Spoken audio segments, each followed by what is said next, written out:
Chet wants a 144 hertz monitor, but we're not going to be able to get them today.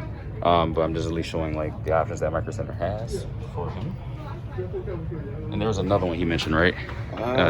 Like it's like the monitors, or no? I think these were the only ones. Yeah, these were the only ones that I saw. Okay, so these are going to be some bad angles because I'm trying to make sure I get this build for him as soon as possible. Like instead of worried about the video. So we are building my brother his gaming computer. Again, this is a good basis. What the hell was that? Yo. So yeah, this is a Thermaltake V200 TG RGB case. So yeah, this is his case that he's going to be using. So we're going to get that unboxed right now. So here's the case. Of course, before we put all the crap in it, would you like to be honest with peeling it? Because your sister loves doing it. I can't peel nothing without her doing it. Boom. Nothing feels better than that, bro. Sorry if you hear the AC in the back. It's hot. As you can probably see, I'm sweating my ass off. Okay, so we are going to get this opened up. We're going to get the inside showing so we can mount the motherboard. Of course, I want to show you exactly what motherboard we got.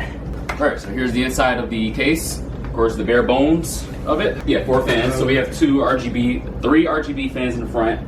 And I'm not sure if the back one is. It may not be. Most usually aren't. So this is an ASUS, I'm going to have to read it, Tough B450 Pro gaming motherboard. So that's a motherboard of his choice. A Ryzen 5 3600 processor. And yeah, so we're going to be first, of course, putting the RAM, the processor. We don't have a GPU right now. He's getting my OG GTX 750 Ti down in the next few days. Until he upgrades to a 2060. Yeah. So he's not techie like I am, and I'm not the most professional techie, but I work in IT, so I understand this stuff. We're gonna use the top of my other computer to put stuff in the motherboard because, yeah, that's how I roll. Okay, so we have a NVMe 256 gigabyte SSD. We have 2 8 DDR4 memory sticks that are Crucial branded, the Ballistix. Doing dual channel, you don't want to. Oh, these actually only flip down. So they go in like so. You just have to line it up with the hole here. Slide it in there. Again, I'm trying to be as precise as possible. You just hear it click. Well, it's actually not a very satisfying click with this one. And again, do the same with the other slot. Get it in. Boom. That's it. And that's the RAM. Push it in, and then there's a screw that we have to screw in there that screws it down. Okay. So it's fine for it to kind of hang like that for now. But you don't want it to hang while it's inside the case. Well, yeah, of course not. All right, here's the Ryzen 5 processor in all its glory. Putting it in here. So again, line it up with the arrow. Be real gentle. Boom, and then we just put this pin down. This is actually a lot better. What the hell? My motherboard was all tough and crap. That was simple.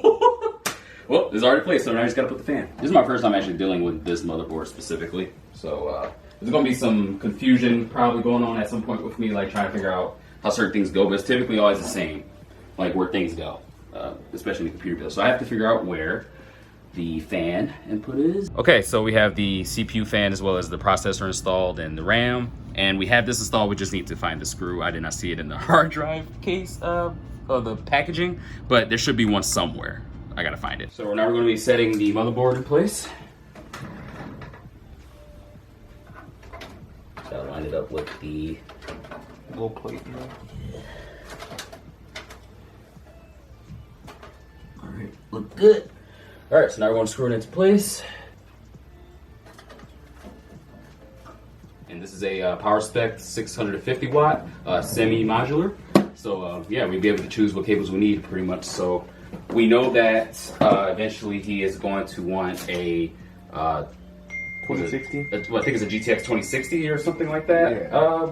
So we are going to route a 6-pin connector, but he just will not use it until he gets it. So yeah, of course. But again, just to let you know his future stuff. But for now, he has a GPU that's not a GPU. All right, so it is complete. It just pretty much finished putting Windows inside of it. Again, not the cleanest cable management job. I actually have this here. I'm trying to figure out where the cable is.